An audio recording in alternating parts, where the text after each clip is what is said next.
উপজেলা নির্বাচনে আইনশৃঙ্খলা রক্ষাকারী বাহিনীর সবচেয়ে বেশি অস্ত্রধারী সদস্য মোতায়েন থাকবে। উপজেলার পাশাপাশি ইউনিয়নেও ম্যাজিস্ট্রেট থাকবেন। বিকেলে সচিবালয়ে স্বরাষ্ট্রমন্ত্রী আসাদুজ্জামান খানের সভাপতিত্বে উপজেলা নির্বাচন সামনে রেখে আইনশৃঙ্খলা সংক্রান্ত সভায় এই সিদ্ধান্ত হয়েছে।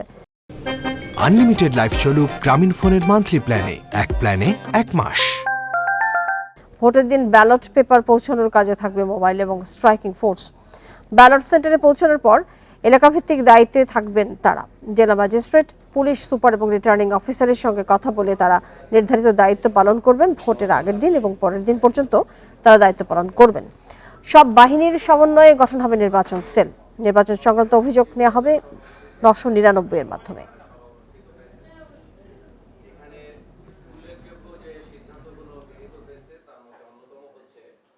উপজেলা নির্বাচন সবসময় একটা কম্পিটিটিভ হয় এবং এখানে প্রত্যেকটা প্রার্থী ভিজিলেন্স থাকে, তাদের সরব উপস্থিতি থাকে, ভোটাররাও অ্যাক্টিভ থাকে, সমর্থকরাও অ্যাক্টিভ থাকে।